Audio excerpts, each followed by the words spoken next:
What's good, YouTube? It's your T, and I'm back again with another video. If you are new to my channel, please make sure you like, comment, and subscribe. So, if you can't tell by the title for today's video, we're going to be doing some lock hair tips. You know, I've been getting a lot of compliments randomly, like almost every day on my locks, and I was like, let me just make a video of, you know, little things that I've learned. I had my lock for about July of 2017, so I've had my lock for about 5 years almost. So when this July comes up, it'll be 5 years. But so I have a list of tips, and I have about 20 tips, y'all, so yeah, stay tuned for this. All right, so tip number one, you want to make sure you have confidence when having locks, because before I got locks, I used to be like obsessed with them, and I really didn't have the balls, you know what I'm saying? I really didn't have the courage, the balls, the confidence to rock them. So I had to kind of get mentally prepared and ready to, because it was a complete switch up from what I had previous. Tip number two, just make sure you learn your hair type so you know how to take care of it. Tip number three, spray your hair with water daily. So I have a spray bottle. Oh, I didn't bring it over here, but I have a little spray bottle, and whatever your hair likes in it, like if you want to put oils in it, add a couple drops of oils into your water and spray it with that. Or if you want to boil some lemongrass over the stove and use that water, or boil some rose petal. That's a great tip, because spraying your hair just daily with water just keeps it moisturized just on a daily basis. Tip number four, I only wash my hair like 1 to 2 times a month. I only wash my hair 1 or 2 times a month, because just locks are supposed to retain your oils, retain the moisture. So washing it is stripping the oils and moisture, is cleansing it, but 1 or 2 times a month is good enough. You don't need to wash your hair every single week. Yeah, you just don't. And right before this, I had natural hair, and I was washing my hair every single day. Tip number five, find out your locks likes and dislikes. Learn your locks. Some locks are too oily, and you know, some people would like to dry them out a little. Some locks are too dry, and some people need more moisture. Tip number six, make sure you're using organic essential oil. When I go get my oils for my hair, I go to the vitamin shop and get my oils, because they're really cheap. You can get really good essential oils for a good price in the vitamin shop, so I recommend to go there to get your essential oils, because the hair stores, they have essential oils, so I'm not gonna say they don't have them, but they have more oils that have other chemicals added to them. So if you read the back of the ingredients, you're gonna see a list of this acid, that acid, and that's not what you want. You want it 100% pure. So I mean, if you can find it there 100% pure and you see that one ingredient, I would get it. Step number seven, do a ACV rinse at least 2 to 3 times a year, because it's a cleansing process. Like if you don't know what an ACV rinse is, first of all, pause this video and then go look up what that is. But it's basically a cleansing process where you try to get all the dead elements out of your hair. Basically, you have like boiling warm water, you add baking soda, apple cider vinegar, and that's why it's called ACV, from the apple cider vinegar. And there's measurements too as well, so that's why I said go look this up, so you're not just add apple cider vinegar, baking soda. You can add lemons. Some people add lime. Some people add oranges. Some people do it to get like the wax buildup out their hair, the gunks, the lint, you know, stuff like that. But you don't do it that often. Step number 8, don't twist your hair too tight. And don't twist your hair too off. I see this very often with locks, where the hairline will kind of recede back, you know, the more that you twist them, because twisting them too tight is you're kind of damaging the lock. You kind of want your lock to have the same thickness throughout. So I'm saying not to twist it too tight, because whatever size you're at originally, if you just continuously twist it too tight, just imagine it'll eventually get smaller and thinner and thinner and thinner and thinner, and then, you know, eventually you'll be hanging on by a thread. Avoid twisting it too tight at all costs, but twist it tight enough to where it's a style. You know, don't twist too often, because same problem, it's just too much tension on the scalp. You want to have a nice good amount of tension, not too much, not too less. Number 9, this basically goes in with that. Mainly wear low maintenance hairstyle. So me personally, I'm kind of tender-headed, so I'm not gonna be doing my locks in all these different type of hairstyles. Like it's just not happening. It's just not a go, because locks are heavy, you know what I mean? Like I get, you know, switching up the look and stuff like that, but honestly, you can switch up the look with low maintenance hairstyles. There's a lot of low maintenance hairstyles, and I can do a video on that if you guys would like to see what type of low maintenance hairstyles. Number 10, no bleach, no dye. So I don't use no bleach, no dye on my hair at all whatsoever. Yeah, that's just not happening. Me personally, I just wanted my hair to be natural, and I didn't want the bleach and the dyes, because it really honestly damages your hair, especially putting it on your root. If you put the bleach on your root, just putting it on your hair in general, there's really no coming back from that. So I just want you guys to know, like, if you are gonna bleach your hair or dye your hair, there's really no coming back from that. Like literally what that package says, like do this if you're serious about doing this.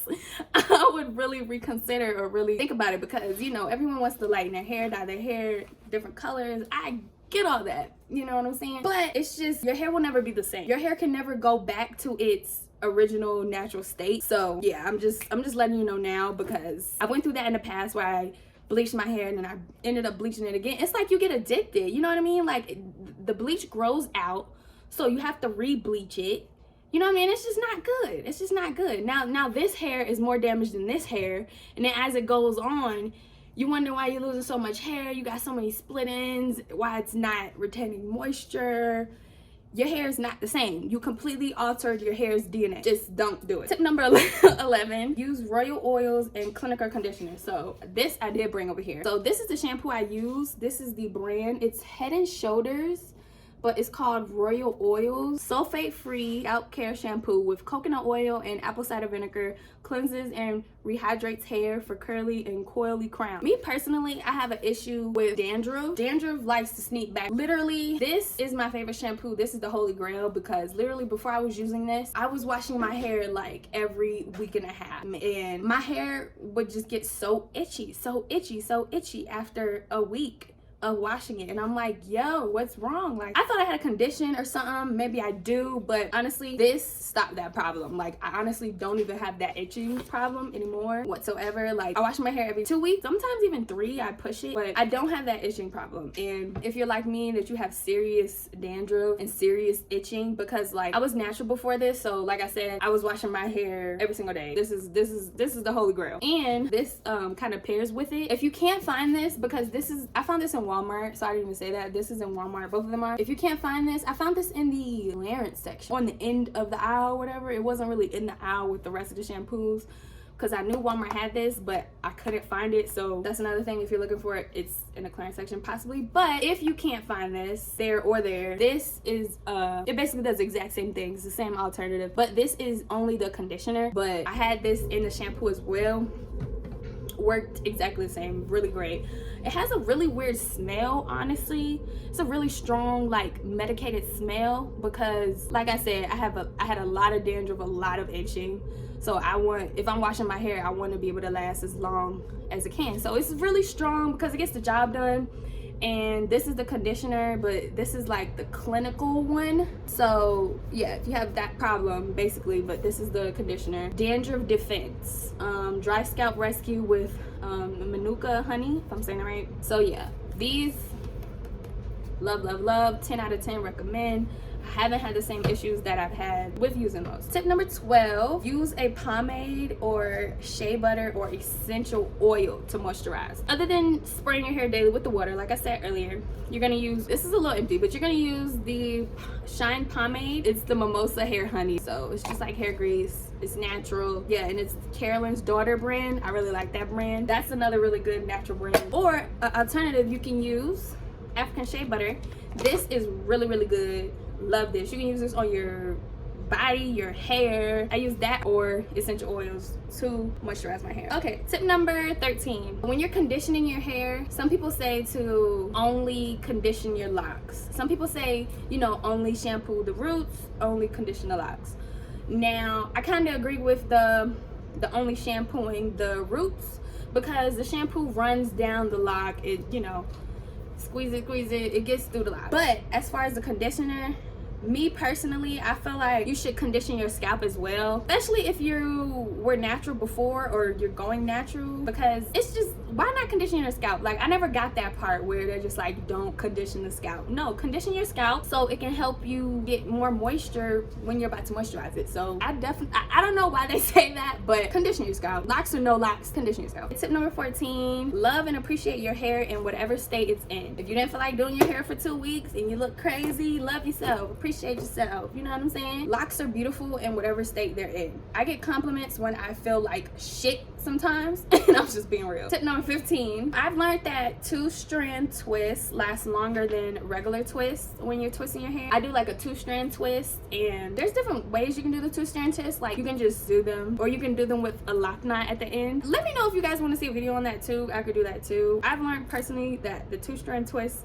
when doing my hair makes my hairstyle last longer, okay? Way longer. Tip number 16, the oils that I prefer are gonna be black Jamaican castor oil, jojoba oil, love that one, it's really lightweight, rosemary oil, tea tree oil, good for itching, lavender oil, and peppermint oil. Those are the main oils that I like.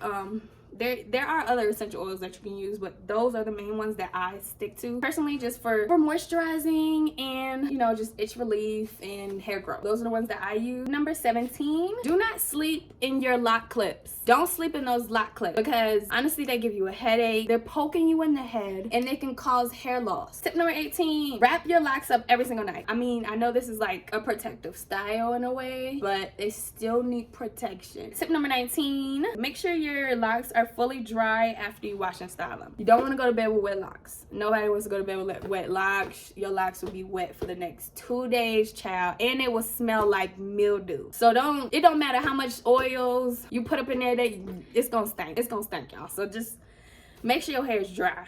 Make sure you sit under that dryer, whatever you gotta do. Make sure your hair's dry. Okay, and my last and final tip, use cool air underneath the dryer, underneath the blow dryer. So while you're drying your hair, that's another tip. Because you know, you don't put heat on your locks, you know what I mean? So you can use cool air. That's something I learned. You can use cool air to dry your hair. Like, it still dries your hair. The hot air straightens it. And when you have locks, you don't need to straighten it. So you don't necessarily need to use the hot air. You can use the cool air. Cool air will do the same. It'll do the same thing. Let me just stand up and show you guys my lock length. I think I want to do a video eventually where I measure my longest lock so I can know what inches I'm at, you know what I'm saying? I think that'll be cool. Yeah, I get a lot of comments on my locks, on my videos, just throughout the day. So if you guys have any ideas, any lock hair ideas, you can just drop them in the comment section or DM me on my social medias, because that will be in the description down below or on the screen or something. Yeah, this is the end of this video. If you made it this far, I really appreciate you. Make sure you like, comment, and subscribe, and see you in the next video.